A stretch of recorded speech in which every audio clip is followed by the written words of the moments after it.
All right. Hello, everyone, and welcome to another nhass study session. This is the second game I'm doing. If you haven't watched the first video, you should go ahead and do that to get a primer on who nhass is and how they play.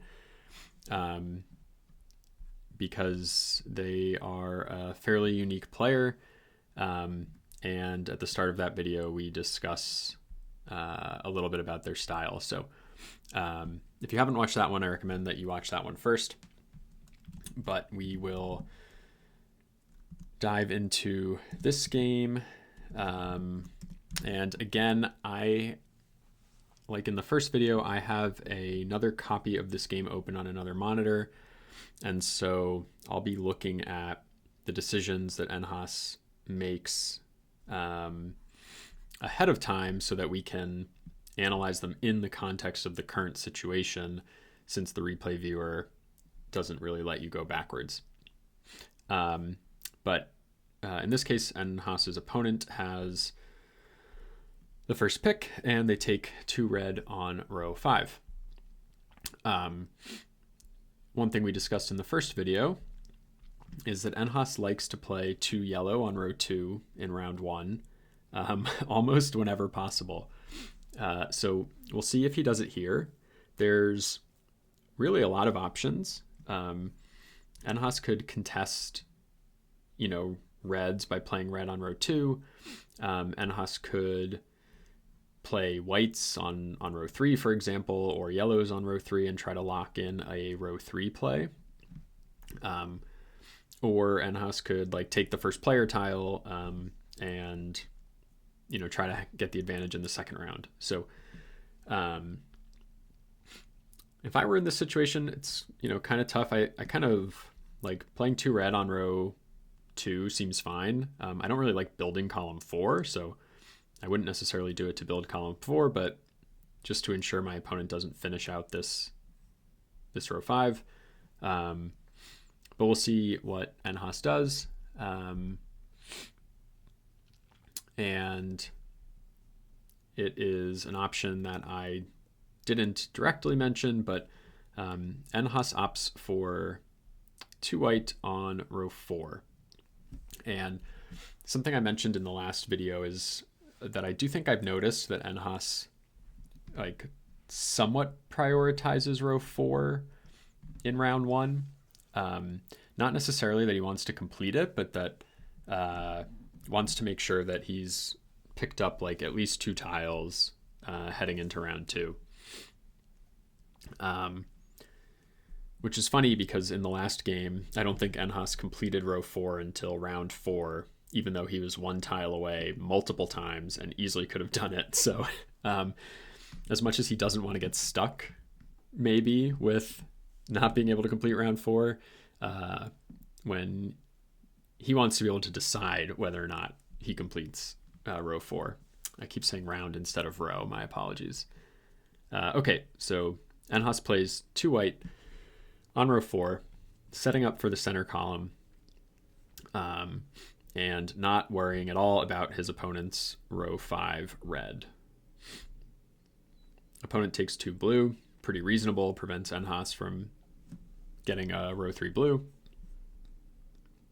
And nhass here again could opt for trying to defend red, or play yellow most likely, either on row 2 or row 3. And let's see what he does. So here comes the row 2 yellow that we talked about. So not messing around with, trying to complete it on row 3 and maybe put his row 2 at risk. He's just going to keep things centralized. And again, he's letting his opponent have row 5 red. His opponent can guarantee row 5 red by taking the 2 red at any point. So nhass is basically saying, I don't care if you complete row 5, an early row 5 isn't actually that strong. And I was thinking about this a little bit today, having reviewed this game already and not having the video work out, but it really is the case that like finishing row 5 in round 1 is probably not that big of an advantage. Like most likely you're not going to complete a second column. And so really what you gain is like an extra slot to play defense. But it's not like finishing a row 5 in round 1 opens up the world to you, especially if you don't make progress on other parts of your column. So, okay, so Dr. Benway is going for it. And in nhass's case, like he could make Dr. Benway pay extra for this row 5 red, but it doesn't, accruing negatives in round 1 doesn't really matter. So, I would think the play here is probably to start working on row 5 black. Alternatively, you could keep working on row 4 white. So I think those are the two options. And if you want to, force Dr. Benway to take an extra red, you could do that by taking from the factory instead of from the center. But let's see what nhass does. Yeah, so for once plays maybe the most obvious choice of just black on row 5. Dr. Benway takes a red.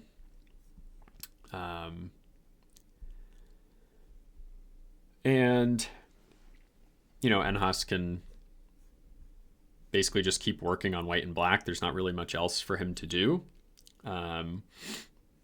You could take the white from the factory to make sure that your opponent ends with these 2 yellows for negatives with 5 colors in the middle.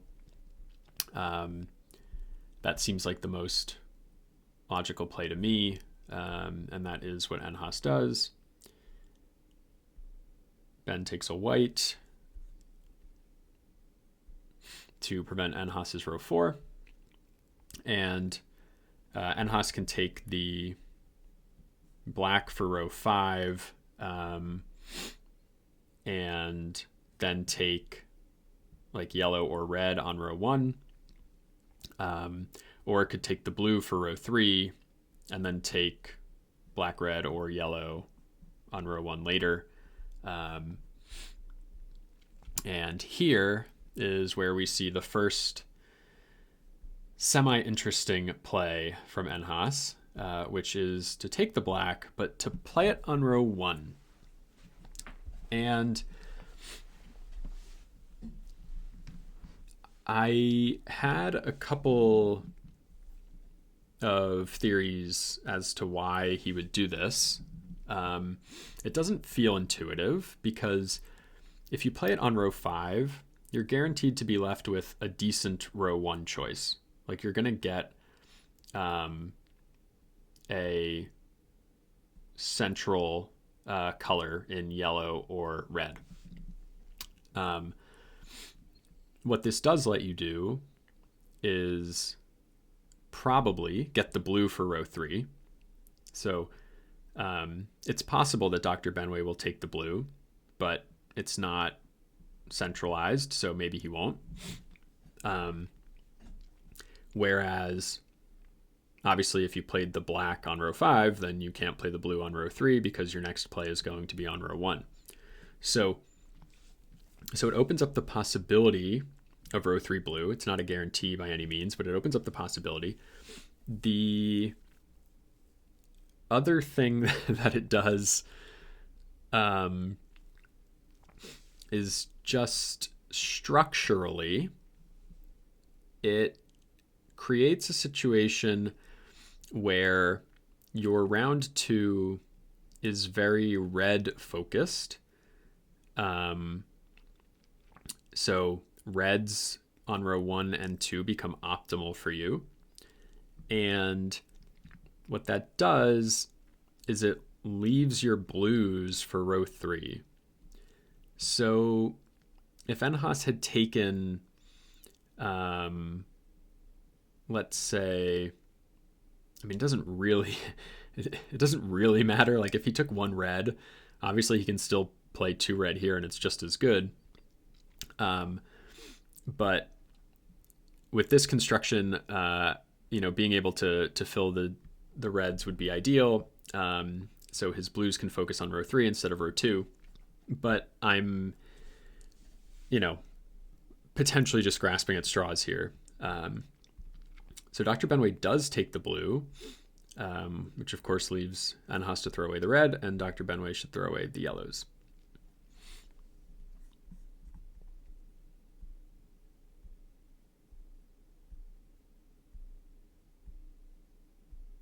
Okay.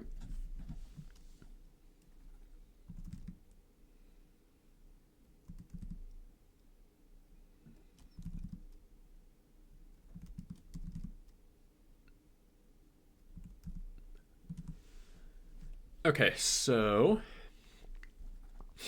let's just see what Dr. Benway does first. So takes a white to put himself in a position to finish out row 3. And okay, so now let's consider this from nhass's side. Much like in the last game, if you watched that one, he's got the option of 2 red or 2 blue on row 2. And there's, both are relatively plentiful, so his flexibility on row 2. What we saw in the last game was that he instantly grabbed row 2 despite this flexibility. So we'll see if he does that again here. Other options would be like starting row 3 blue, but he is unlikely to face much blue competition in this round. Dr. Benway's could play it on row 5, of course. So, as I said, the benefit of finishing row 5 early is you get this extra defensive row, basically. He obviously doesn't want to play it on row 4 because he wants black on row 4, and he's already completed these others. So Dr. Benway could defend on row 5, but there's so much blue here that maybe rushing into row 3, doesn't make sense. The other thing he could do is try to force this white interaction. So take a white, Dr. Benway takes a white, and then he gets row 3 blue because the 3 blues will be grouped up in the center, which feels very strong. Or alternatively, he could take the row 5 black, the 3 black that would be left in the center.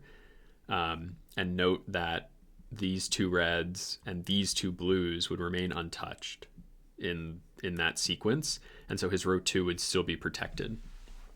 So forcing the white interaction doesn't seem like a bad idea either. But let's see what nhass does. So much like in the last game, he instantly completes his row 2. So he has, I guess, determined, like, I want red row 2, and I'm going to get it. And what this does is it further increases his odds of getting row 3 blue. Because he's not going to end up in a situation where, like, Dr. Benway takes some reds on row 2 or something, and now nhass has to waste blue on row 2. So takes the 2 reds. Let's see what Dr. Benway does. And so he starts with this row 5 defense of blues, which slightly complicates things for nhass maybe. Again, he can like go all in on row 3 blue, but then he will probably miss out on whites. So let's think about his options here. He can still force this white interaction, and let's look at this real quick. So if he takes white, Ben takes white, and he takes the blacks, can he end up with both a row 3, either blue or yellow, and a row 1? I'm not sure. So white, white, black. Ben takes 2 blue. And it's hard to, without knowing what Ben would do. One thing worth noting is that these 2 yellows are kind of important for our opponent. Because we're going to end up playing whites, only one person has to play one, but because someone's going to most likely end up playing a white, Ben's only adjacent row 2 is this yellow, and Ben's only adjacent row 1 is this yellow. Obviously, there's another yellow tile, but so an interesting play for nhass could be to take 2 yellow on row 1 and eliminate Ben's adjacency and create some conflict here, where Ben would want black for row 4 and potentially black for row 2 if nhass were to take one of these reds for row 1. So let's see what he does. Okay, so decides to kick off the white interaction. Ben does not bite, takes the yellows on row 2. And so now nhass is faced with the decision of whether or not to take this last white. On the surface, it looks quite strong. You just get an adjacent row 1, and you have, I mean, Ben probably takes the 3 blacks on row 4, leaving you to take 2 blue. And Ben can't take 2 blue because he needs a row 1, so has to take 2 red, and then you finish out row 3 blue, I think. So I think taking 1 white on row 1 here looks quite good. But obviously I'm wrong. nhass takes 2 blue. In doing so, creates the group of 3 black. So Ben is left with some difficult choices here, because let's say he takes the white. nhass can finish his row 5 and be guaranteed a row 1. And Ben would have to take 2 reds for row 1 and overflow a bit. And if Ben takes the 3 black, then nhass takes a black. Ben can't take the white because then nhass takes the reds and Ben has no row 1. Alternatively, Ben takes the black. Yeah, I think nhass still takes the black. So let's see what Ben does. So it makes a very interesting 1 blue play.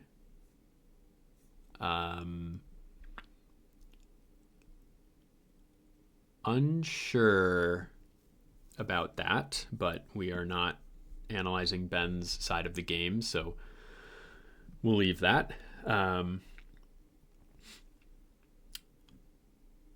Yeah, so he's just, I guess, going all in on defending blue, maybe. And the thing that nhass doesn't want to do is take 1 blue, because if nhass takes 1 blue, Ben can fill. Well, taking 1 white and grouping the blacks isn't great.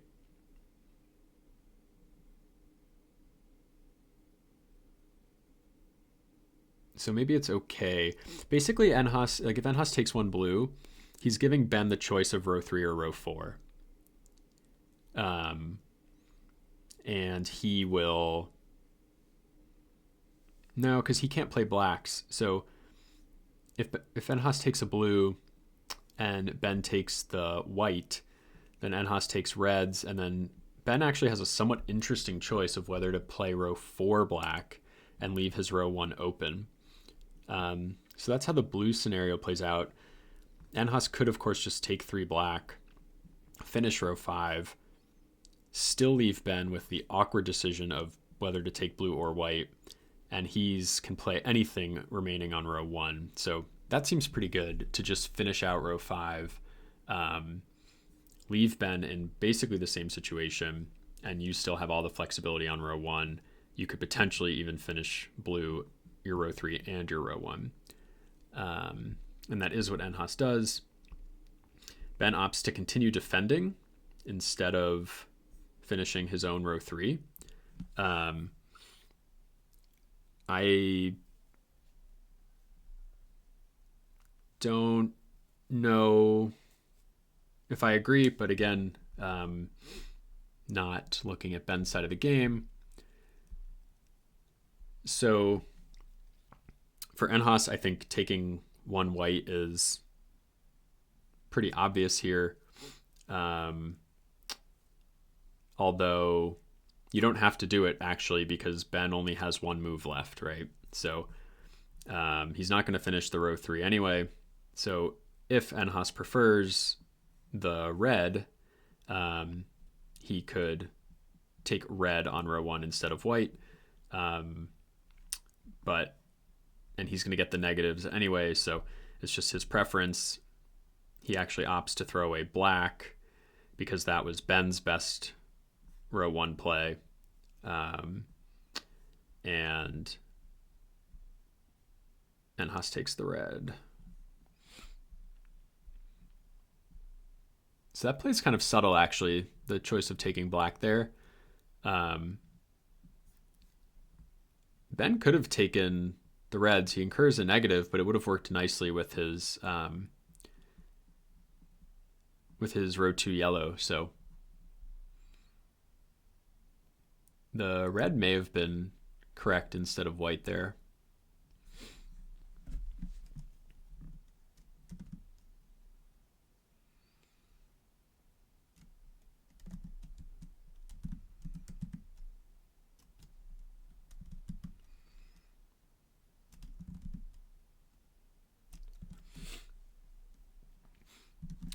Okay, so new round.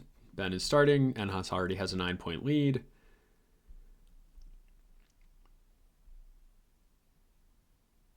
And let's see what the situation is. Yeah,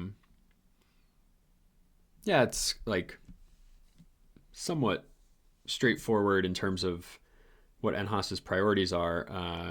Obviously, he wants to finish row 3 blue. He's got 2 options to do it. One of those could be a row 2 option as well. And if he doesn't get that, he's looking at black for row 2.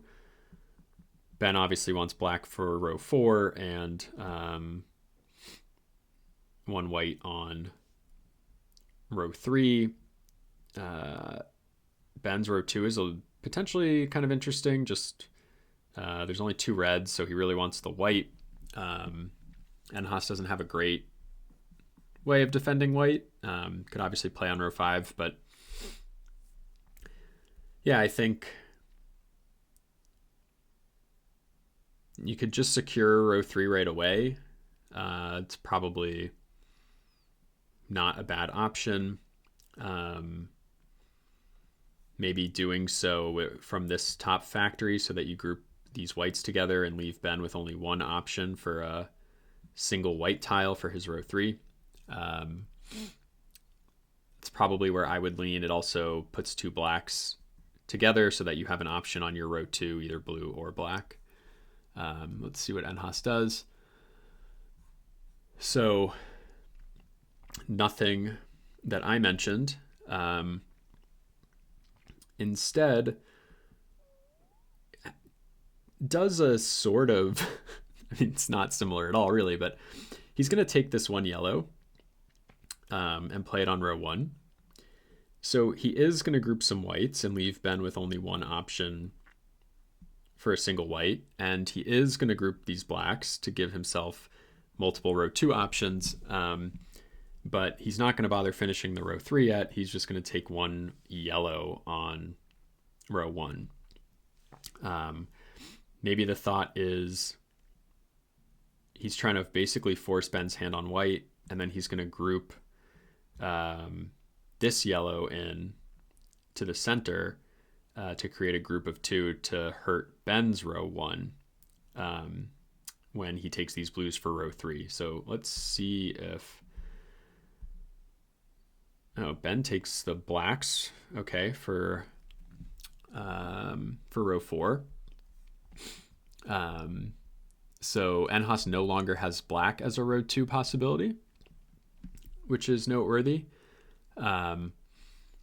So could take blues on row 2 now, but I mean, playing white on row 2 is fine here. It's not adjacent, but there's so much white here, and so ending up with white on row 2 is fine. But I'm curious if he'll do 2 blue from this factory to create this group of yellows. One thing that Ben needs to watch out for is if Ben plays row 2 red, then he no longer has anywhere to play some of these whites and could end up taking a big chunk of negatives on whites. Okay, so let's find out what nhass does. Something super intuitive, which is to take these 2 whites and play them on row 2.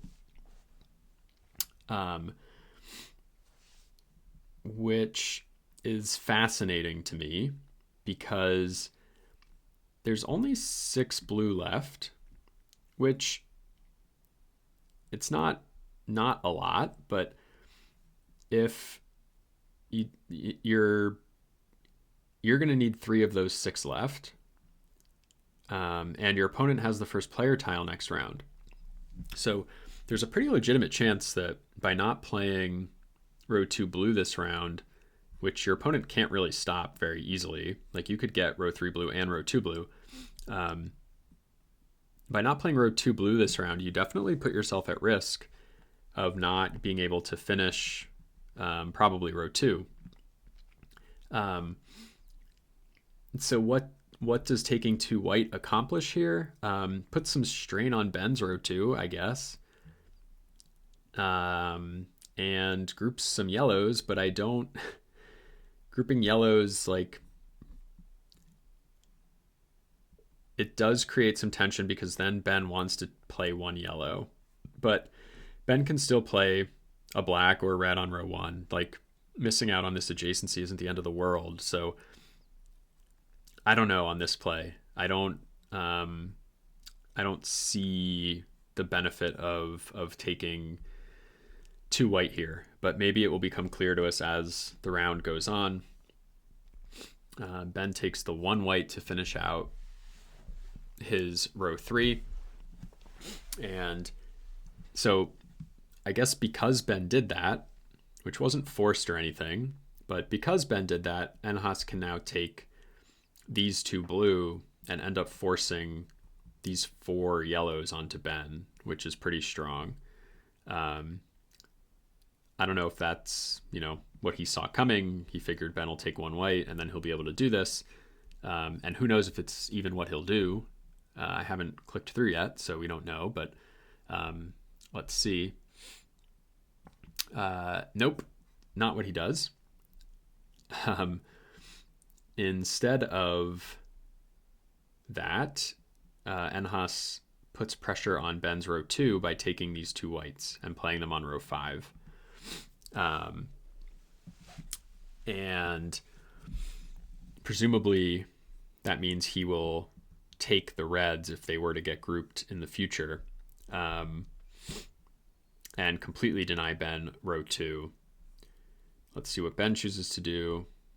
Yep, so Ben makes a play to group the reds together. He has also grouped the blues together, so nhass now has to pay a hefty price to finish his row 3 blue. But let's think about his options here. So, of course, there's... You don't have to jump into taking blue, right? Because your opponent's not going to take it. It's like -7 for Ben to take these blues. So you don't need to worry about that. So presumably you take 2 red here, just throw them away and prevent your opponent's row 2. I don't see a reason to do anything else here. other than take the 2 reds and throw them away. And nhass does close to that. He does take the 2 reds, but plays them on row 4. Possibly knowing that he's going to incur a bunch of negatives from these blues and doesn't want to. It's like one thing when you first play these reds, if you throw them away, you're like, oh, it's only -2, but obviously you know what's coming, and what's coming is an extra -6. So perhaps that's why he opts to play these reds. And in situations like this, you can kind of, plan out what your next round looks like based on the tiles. And maybe he's seeing like, okay, blues are going on rows 1 and 2. If possible, he'll have row 3 open, so yellow can go on row 3 if needed. Black is where things get a little interesting, but he's got row 2 open and maybe row 3, and then whites are obviously going on row 5, possibly row 3. So I don't know if this, I feel like maybe this creates a little bit of unnecessary complications, especially when you're up 10-1. Like in a dominant position like this, sometimes the easiest way to lose is to have open rows and end up having to take a bunch of negatives. So but nonetheless, I have probably spent too much time on that. So Ben takes the black as expected, and nhass will, of course, take the blues. He's not crazy enough to not take the blues.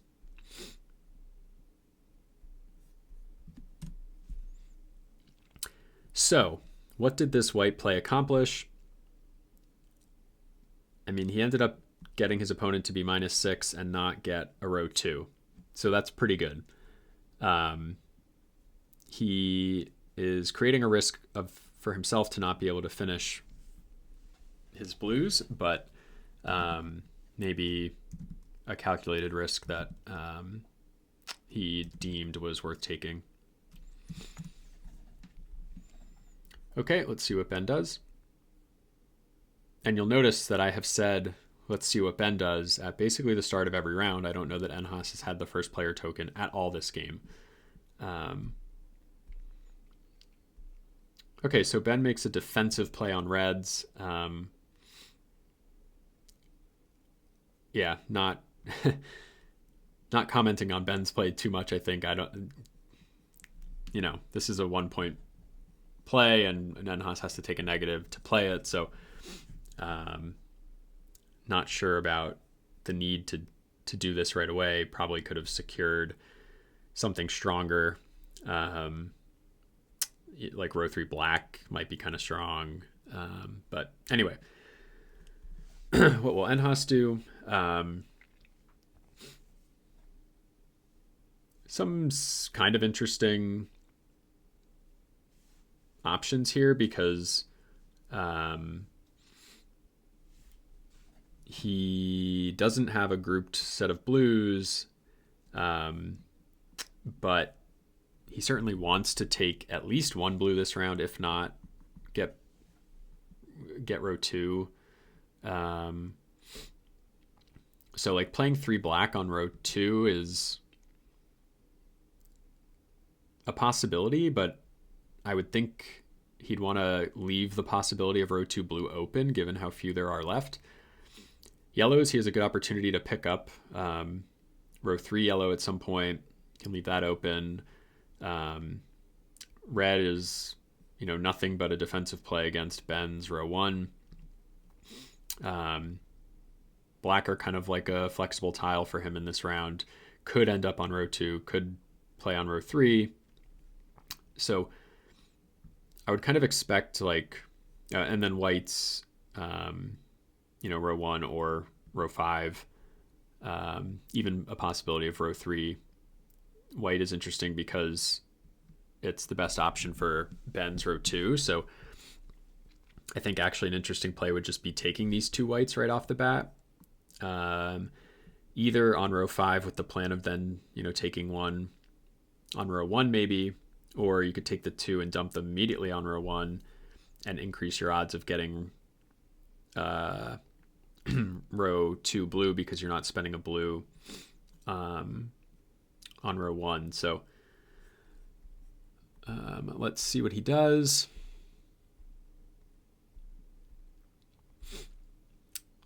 Yeah, so nhass is going to take this white on row 1. It starts to group up yellows potentially for his row 3. It puts a blue in the middle so that he can potentially get row 2 blue if Ben were to, let's say, take 2 whites, for example. And it puts a black in the middle, so it starts to put some pressure on Ben's row 4 black, or Ben takes it with the first player tile, which, generally people think having the first player tile in round 5 is very strong, but of course we know that nhass likes to give his opponent that negative point, so all of the possible reasons for this play, or all possible reasons, it's not all of the possible reasons, but, and kind of as expected, Ben takes the black because it was so tempting to do so, and this opens up the opportunity for nhass to take the 2 white on row 5 and deny Ben an adjacent row 2. So that would look to be pretty strong. It also creates the group of 2 blue, which Ben would just have to straight up deny. Can't play them anywhere. So creating blue is somewhat beneficial for nhass. So that's the play I like the most, is 2 white on row 5. Let's see if he does it. He does not. So nhass is just going to take the blue from the center and play on row 2. So opting not to take from a factory, which is somewhat rare for him, but if you take from a factory, you leave your opponent the ability to group the remaining 2 blue, and so then you're overpaying by 1. So this ensures that you don't have to overpay for your blue. Ben takes the 2 white, or not, or yes, yep. And let's see. So nhass can complete his blue, and he can really, he's got a lot of flexibility. As I mentioned at the beginning of the round, his row 3 was completely open. So yellow, black, whites, everything was a possibility. So not playing there early maintains that into the later parts of the round where he doesn't really have to worry about anything now. He's not at risk of taking any negatives. He could even take 1 red here, so deny Ben this red, and he doesn't have to worry about blue. He'll overpay by 1 if needed, and he'll get either row 3 black or row 3 yellow. So I think taking either of the 2 blues, taking the red, it's all fine. And let's see what he does. So he's going to take the blue from the factory. Excuse me. And either way, at the end of this round, Ben is going to end up with a group of yellows at the bottom or a group of blacks at the bottom. So I don't want to deliberate this play too much because I think, in a way, it's kind of all the same. So Ben takes the red somewhat predictably, and now nhass can take either 1 white if he doesn't care about black versus yellow. Obviously, yellow is worth more points, so yellow's better in that regard. And really, this white doesn't matter. It's going to score him 2 points if he even completes it. So probably securing the additional points from the yellow makes sense here. but I'm obviously wrong. And nhass is going to take the blacks and play them on row 3. So again, I don't get it, at least right away. The yellows are worth more points. But actually, okay, so here's the math we should do. So the yellow's worth 5 now. But this has to be it. So the yellow's worth 5 now, whereas the black is only worth 2. But the black will make this red worth 4 next round. So it's actually even. So 2 from the black this round, and then 4 from the red is 6 total. Or you play the yellow, you get 5 this round, and then 1 from the red in the next round for, again, 6 total. So,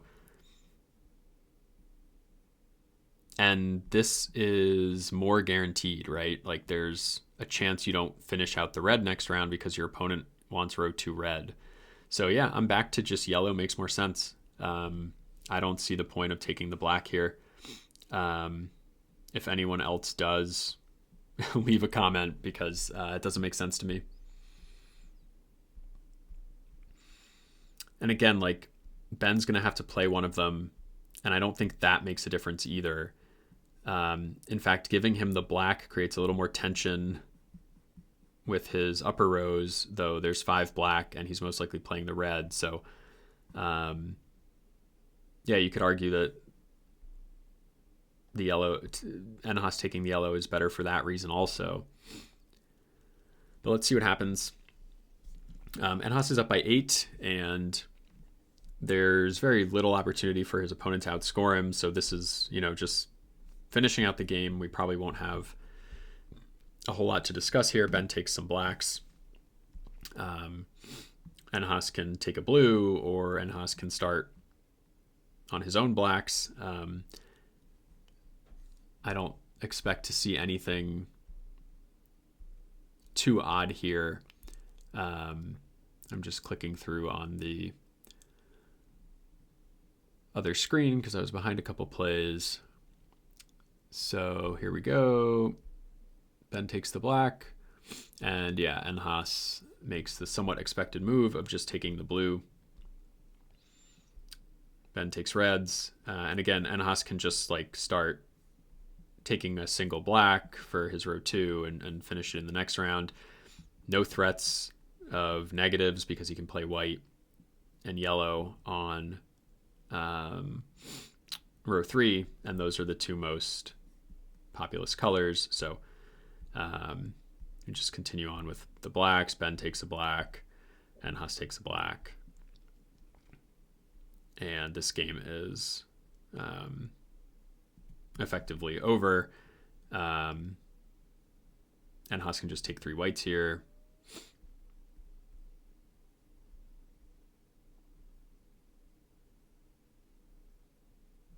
Don't know why you would throw that white away instead of playing it. Probably just he knows it doesn't matter at this point. But similarly, Ben threw away a red when he could have played it. So somewhat odd stuff at the end here. But